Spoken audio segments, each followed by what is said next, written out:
what is a registration dossier? And the typical structure is breaking the dossier down into 4 parts. The first part would be the administrative sections. This is where you'll find the application form, for example, GMP certificates. You'll have the summary of product characteristics, the labelling and the package leaflet.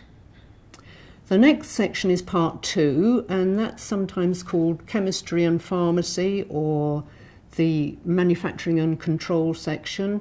And in this part you'll have the details of how the product is manufactured and tested. You'll have manufacturing of the active ingredient and the finished product.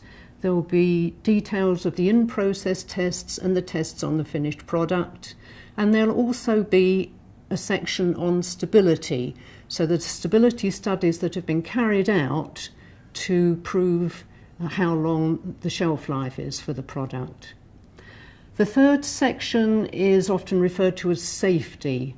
So this is where you'll find the results of all of the tests on the target species and laboratory animals to prove the safety of the product in the target species. And you'll find residue data if it's a pharmaceutical product. The last section is part 4. This is the efficacy section. This is where you'll find the reports of the clinical studies that have been generated to demonstrate the efficacy of the product, to show that at the dosage recommended the product will be effective. And it's recommended that you have templates for the sections of the dossier, for example, for the summary of product characteristics and the labelling parts, so that the applicants know what you want them to put in each section of the dossier, and you'll have guidelines to help the applicant know what data they have to generate to put into the dossier.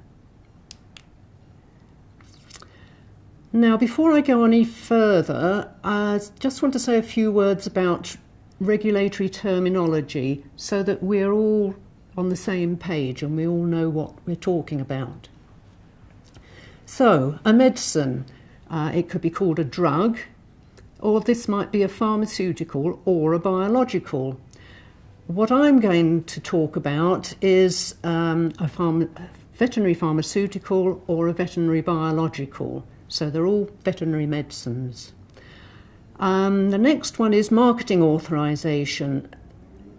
We used to say product licence, and that's fine. It still is a product licence. It's just nowadays more people call it a marketing authorisation. Registration, what's this? It's not just issuing a registration number for a product once an application has been received. Registration means the whole process of assessing the safety, quality and efficacy of a product and giving it a marketing authorisation once the regulators know that it's of good quality, safe and efficacious. Regulatory authority. That's the body that assesses the registration dossier and issues the marketing authorisation. This is in contrast to an import permit, which is issued without the thorough assessment of the properties of the medicine and its safety and efficacy. So, are there different forms of dossier formats? Are there formats for human medicines, veterinary biologicals? Let's have a look. What's the normal sequence of development for regulatory requirements? In most countries or regions, you start with human medicines regulations because that's the most important for us. And then countries or regions move on and introduce regulations for veterinary pharmaceuticals.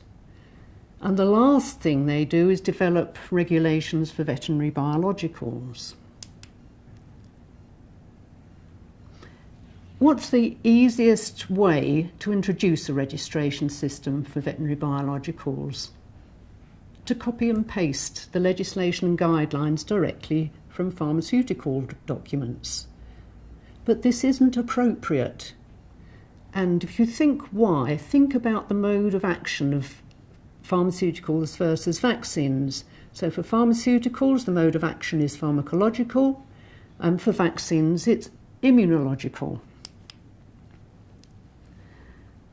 What's the difference? Pharmaceuticals, the active ingredient, it's a molecule or a drug substance. But for biologicals, it's an antigen. It could be a live antigen or an inactivated antigen. Look at the safety that you need to demonstrate for a pharmaceutical. Pharmacology, pharmacokinetics, metabolism, toxicology in laboratory animals and the target species, residues, withholding time. Now look at the safety data that you generate for a biological. The first three are not applicable for biologicals, and for safety, you demonstrate safety in the target species. Residues, that's not applicable to biologicals, and the withholding time is usually given as 0 days. Efficacy.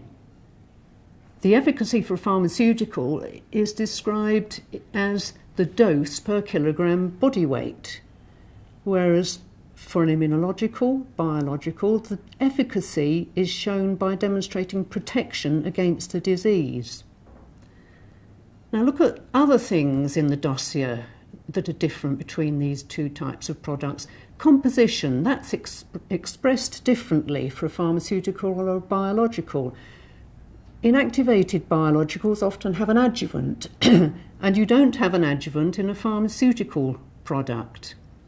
The criteria for batch release are quite different. And if you look at biologicals, for example, you're looking for purity, freedom from contamination, safety, and either the titer or the potency of the vaccine. The potency of a vaccine is demonstrated often by challenge studies, and for guidance on the types of potency tests needed for different vaccines, you should be looking at the OIE manual, which contains sections for each type of vaccine. On the other hand, we found that some regulatory authorities who weren't used to registering vaccines